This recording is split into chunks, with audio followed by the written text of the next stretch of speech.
Ernest is focusing on litigation, and Jimmy is focusing on a founding business. So basically, on a standing note of a career ideation, there'll always be challenges. There'll always be setbacks. So my question to you personally on Jimmy or Ernest, any one of you can start first.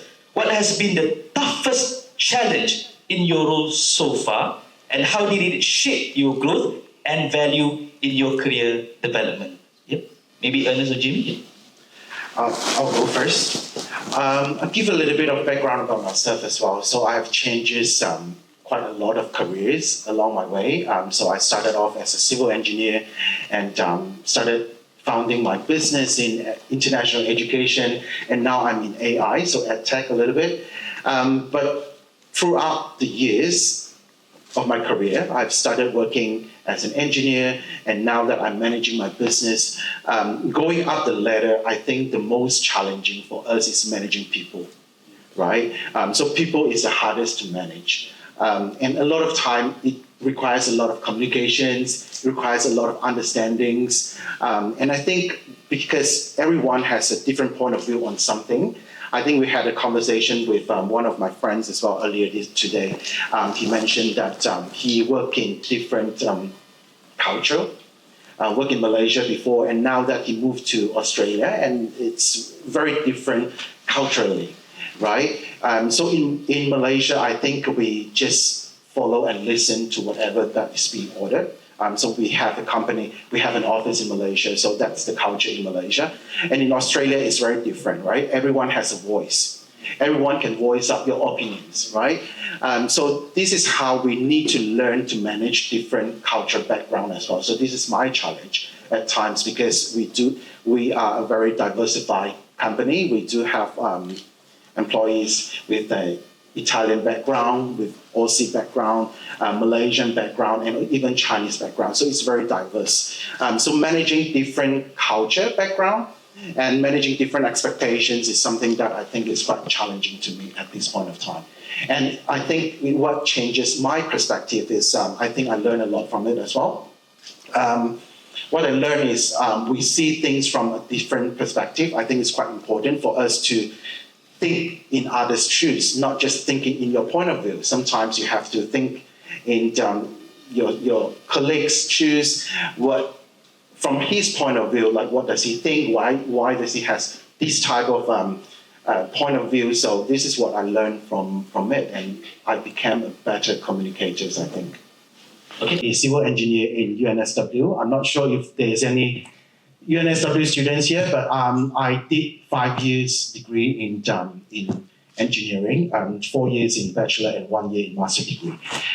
So as an Asian, obviously, engineer is always an aspiration for us, right? And also like being supported by my family, my parents, they really wanted me to become an engineer. So I started off obviously, I did my degree in UNSW. I've got good grades. I've got like first class honors, graduated with first class honors. And I thought like, oh yeah, that's the end of my journey, right? But in fact, that's not true. So I started a job at an engineering firm. Initially, I really love it. I really do like it. But slowly, I found that that is not really my passion. So again, like I do agree with you a lot that I think follow your heart is quite important. So along my journey, like being an engineer, I didn't find I'm that passionate, right? So I started off like helping with a lot of like students as well. I've been speaking to a lot of students, helping them like to get into the studies in the universities that they really want to, and especially from Malaysia as well. So that's where I found my passion, like helping students to get to where they want to be. It's what my passion is. So I took a big risk, giving up my job at a really good engineering firm and starting my own business in an international education, advising students. And then I took a second big decision, a very risky decision as well. So I also sold my business 2.5 years ago and started my new journey in this EdTech company. So we are building an AI platform for students as well. Even though it's students related, but it's completely different from a traditional business, a traditional consultancy business that I used to run. So I'm in AI right now, which is the new world, right?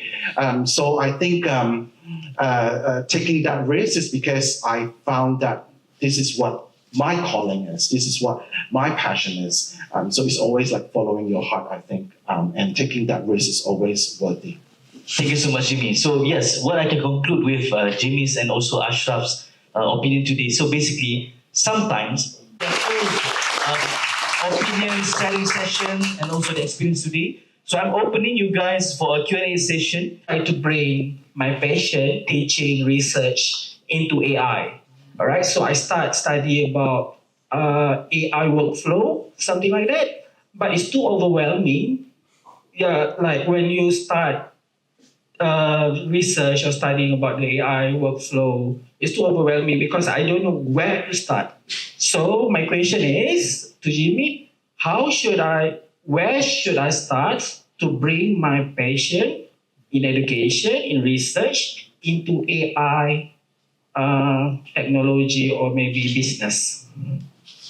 That's a very good question, actually. I'm not sure if I can answer that question very well because I think we need to start somewhere. I would suggest you to start right now. If you think it's right for you, do start it right now. For me, that was about a year and a half ago, like when I was thinking of how do I bring AI into education, right? Pretty similar. AI to me is a completely new thing, and I'm in my 40s. And do I still start learning about something new? And I decided to learn something new. And when I commit to learning something new, I commit to learning something new, right? And when you learn something new, you know that it takes time, and you will get overwhelmed, and you get pressured as well. And at times you doubt yourself. Am I making the right decision? But I think this also answers the other question, being resilient. I think once you have made a decision, that's who I am. Once you make a decision, stick to it and find solutions to it. All the problems can be solved. All the problems has a solution to it. So just keep on doing it until you really find the solution. Thank you.